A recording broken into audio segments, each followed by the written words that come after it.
Hello everyone and welcome to my channel. My name is Neve, I'm an artist and I'm also teaching myself how to animate, but don't ask me how that's going, please. And today I just thought I'd talk about myself as well as some plans on this channel. First of all, I want to say I swear my voice is not this high pitched in real life, but apparently the mic thinks it is. But I don't know, maybe it is. The speed paint in the background is of my OCs, but as of recording this audio, I actually changed some of their designs, like just a little bit, not like massively, but you know, oops. Also, please ignore how lazy I end up making the background. I didn't really think about what it was gonna be until like the very end, so ignore it, please. So to start, all the OCs I'm drawing in this are actually part of a story that I kind of want to make into a webcomic. Now, whether or not that actually comes to be is a whole nother thing, because I keep chopping and changing bits. Like, it started off as sort of like a fantasy with like a tiny bit of action, and then slowly it became like a lot of action, and then somehow it became fantasy with elements of horror and a little bit of a thriller. But I don't want to call it a thriller because thriller fans might come for my throat. And on another note, does anyone actually know what makes a thriller a thriller? I don't think so. Do not, actually me in the comments, please. Honestly, though, I drew this in like late September. So looking at it now, I'm wondering what the thought process even was. And please God, let's not talk about Puck's anatomy, because I swear I figured it out by now, but at the time I just wasn't bothered to do an anatomy sheet that would just take 20 minutes. He's a little red imp. I swear it would have taken me like 15-20 minutes to figure it out. I was just like, I'm not bothered. There's just too much work, So the story basically follows the 5 characters on screen. Deckard is the one with the mask. Elva is the one that's upside down. Mo is the ginger one. He also has feathers, but, defining features first. And Soren's the one with 6 arms. And Puck, of course, is then the little red imp in the corner, who I forget to draw originally. I'm pretty sure I can't remember. Elva is the main character, and she's basically trying to find out about her past while avoiding the people hunting her down.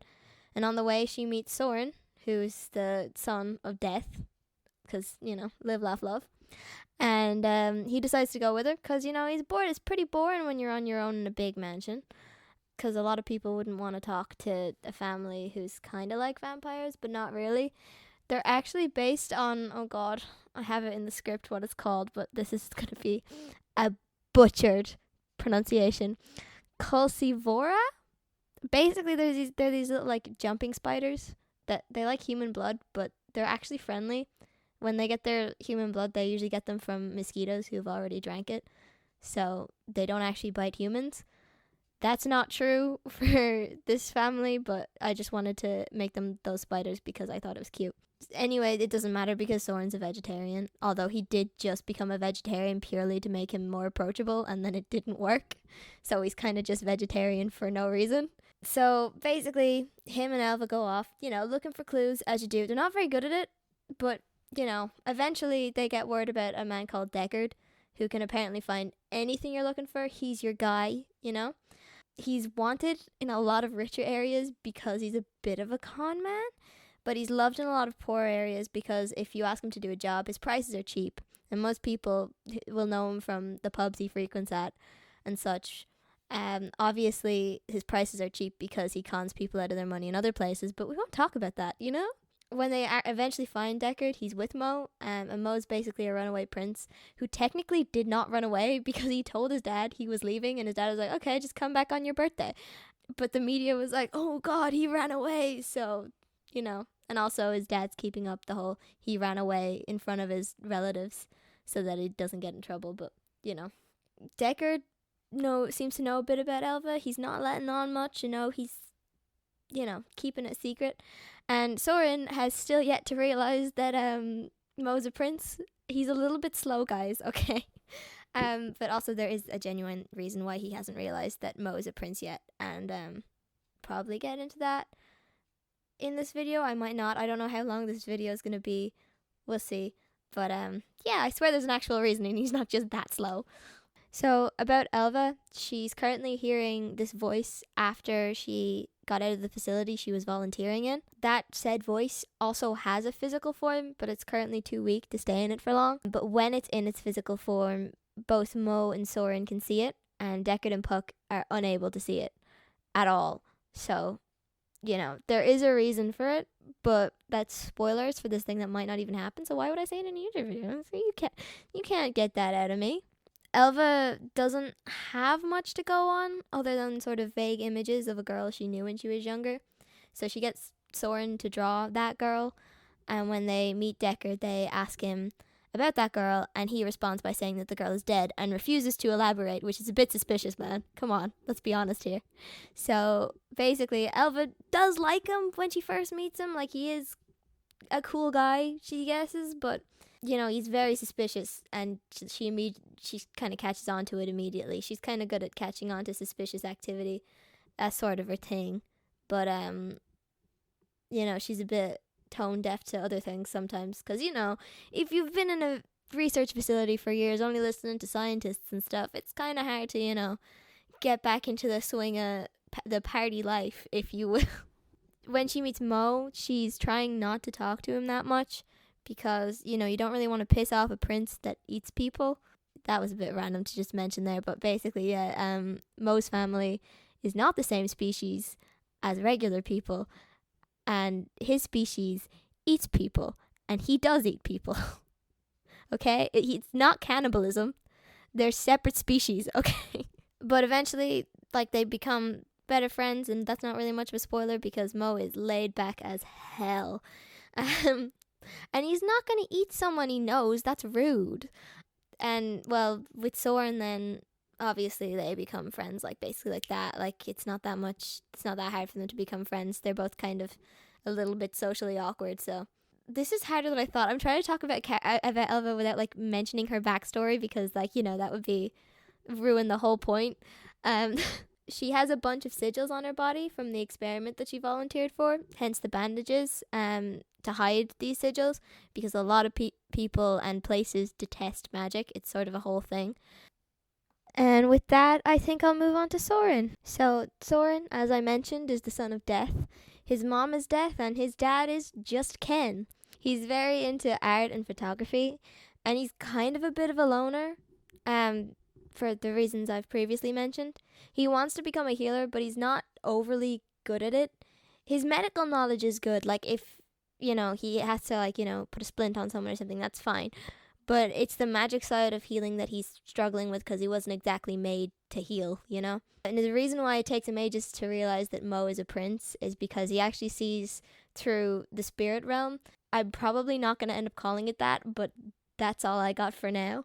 So basically, he sees people's souls through his eyes, whereas on TV or in photos where he would have seen Mo before, he only sees the person's actual face, because souls don't transfer through photography and that kind of media. So he uses photography then to see the real world, whereas his paintings would be of how he sees the world. I just felt like it was important that, to bring both across, so that's why he's into both. He was supposed to take over for his mother as Death when he turned 18, but due to some complications that I'm not going to get into because it will take ages, he's now currently in his 20s, early 20s, okay? And he still hasn't taken over. Another thing about Soren is that he can see someone's death when it's been set in stone. So basically, if there's a way to stop a death, he's not able to see it. But if there isn't a way to stop a death, he is able to see it. So he can see exactly at the point where there's no, actual possibility of saving someone. And this can cause some conflict because Elva is sort of stone set on saving as many people as possible, whereas the second Soren sees that there's no possible way to save them, he's sort of why should we risk our lives to save this person, whereas Elva would literally try to save the person until the person was beyond dead. So with that, I'm gonna move on to Deckard. Deckard is, as I said, a con man. He's quite social, and he often frequents pubs, although he never drinks, because that would mean taking off his mask, and that's something he just refuses to do. Because of this, he eats and drinks in private. One of the only people that I've seen under his mask is Mo, but he keeps that sort of to himself, because, Deckard has come from a town that detests magic, And up until he met Mo, he entirely detested it himself. Now he doesn't hate it, but he doesn't want to touch it with a 30-foot pole because he's a little bit scared of it. And honestly, understandable, man. He's an explosives expert, but only when it comes to non-magical bombs, because as I said, he's not touching magic with a 30-foot pole. Him and Puck have been best friends since he was a kid, and Puck has a little mini bathtub and bed in Deckard's van because, we need to accommodate his small size, even though he can make himself bigger. Deckard gets along well with Soren and Alva. He does, however, refuse to let them go into certain shadier areas by themselves because he's 99% sure they're going to get themselves killed one of these times, which is honestly fair. So either him or Mo will accompany them in any of those sort of places so that they have a bit of protection. Although they could probably take care of themselves. I think he's more scared that they're going to sign up for a cryptocurrency plan or something. Mo and Deckard are friends. They're also van mates. Mo is crashing in his van while he's running away, and Deckard is helping him with a few things, but they do butt heads a lot. It's sort of just roommate things, Mo getting blood on the carpet. Deckard doesn't care what he does in his free time. Eat as many people as you want, but why do you have to insist on doing it in the van with no plastic over the carpet to keep it safe? Come on, this is the third carpet they're on this week. Mo will spend 5 seconds too long in the shower, and that's too long. Or Deckard will just hide one of Mo's belongings because he feels like it. They also make fun of each other a lot, so much so that a lot of people would think, they just don't like each other with what they say about each other, but it's all in good fun in their minds. And on that note, I think I'm going to move on to Mo. Mo is the Prince of Greed. His father is Mammon, and I'm just going to mention now that Mammon technically isn't a demon in this universe. He's technically the god of greed, but, I might change his name in the future because of that, but I'm not sure. I probably won't. It's sort of then you have Michael, the god of charity, but Michael resembles more an angel, whereas Mammon resembles more a demon. But anyway, I'm going to move on. Mo also has a sister called Taina, and then a not technically blood-related brother who was made by Abaddon, and it's a whole thing, and I'll get into it in a different video. So Abaddon is sort of another father figure to Mo. He's like a babysitter if the babysitter had to work all the time. So kind of like a nanny, but maybe all the time. Abaddon is also Mammon's royal scientist, and definitely wasn't just given that title because he's Mammon's friend and Mammon wanted to be entertained at meetings. Mo wasn't supposed to exist. That sounds really bad, but he just sort of popped into existence a few years after Taina had already been born. And this was when all of his relatives would have been in their hundreds. So he wasn't born by being the god of anything because he wasn't supposed to be, so he's just sort of there. This sort of fact kind of distresses Mammon, the fact that his son doesn't have a title. He's just sort of the Prince of Greed and the god of nothing. But Abaddon, on the other hand, thinks it's great that he doesn't, he's not the god of anything, because in Abaddon's mind, that means he can just do whatever he wants, he's free to do what he wants. Mo is generally quite social. He loves dance, and he also likes books, which is something that him and Elva end up bonding over. They both make fun of each other's book tastes and tastes in people in books, because, that weird guy with scars isn't that hot. And they also info dump to Soren, and there's my dog. Thanks, dog. Oh, there's other dogs barking outside. I'm trying to record a video. Hold on. Okay, dog is now outside. Dog is now dealt with. Dog is alive. Oh god, that sounds like I killed the dog. No, Alfie is fine. He's gone outside to go bark at the neighbors. It's fine. Where was I? Okay. So they also sort of info dump basically to Soren and Deckard about the random book series that the two of them decided to read together, which I guess could be kind of annoying. I don't know if I'll actually include that in the webcomic, but it's my headcanon for my own OCs. So take what you will of that. Mo also thinks that Soren's quite interesting because Soren's half divine, Mo's fully divine. But Soren will be fully divine once he takes his mother's place as Death. But Soren acts as though he's just an equal with all mortals. Mo thinks it's weird because in his mind they're not equal, and also because even if he doesn't know the mortal, he'll treat them as an equal. And Mo thinks that's weird because, like, with his friends, he's sort of like, you know, I know you're mortal, but like, we're friendly, so I'm gonna be nice to you. But with regular mortals that he doesn't know, he's like, that's just food. Now, the last one to talk about is Puck. This is gonna be short, but you know. Okay, so Puck is a wrath imp, hence why he's red, like, you know, like an envy imp would be green or something. So imps can basically change the size of their body parts. That's sort of their shtick. So, like, if he was going to punch you, you might think you're getting hit with a fist the size of a pin needle, and then the next thing, the fist turns into the size of a car. Puck can't really talk for the most part, but Deckard can sort of understand his, like, little noises, I guess. I don't know what those noises are going to be yet. It's probably just going to end up being, like, squeaking or something, but we'll figure it out. Just, like, Stitch or something, but, like, minus the talking. If you call Puck pet, though, or, like, Deckard's pet, like, a pet, he will kill your family, to be honest. I don't know if I can say kill on YouTube, but we'll find out, I guess, because, you know, count your days, count yourself lucky if you survive, because he takes that very seriously. Other than that, Puck gets along with pretty much everyone. It's hard not to get along with him. Soren's a little bit scared of him, though. It's like the sort of scared that, like, your mom would be if you got, like, a pet rat, though, so it's not that bad. So, yeah, that's pretty much it then. I don't really know how to end a YouTube video. Like and subscribe, guys, and I'll see you in the next one. Something like that, anyway. I did forget, like, entirely to talk about what I was planning to do on this channel, so I'm just going to say it quickly now.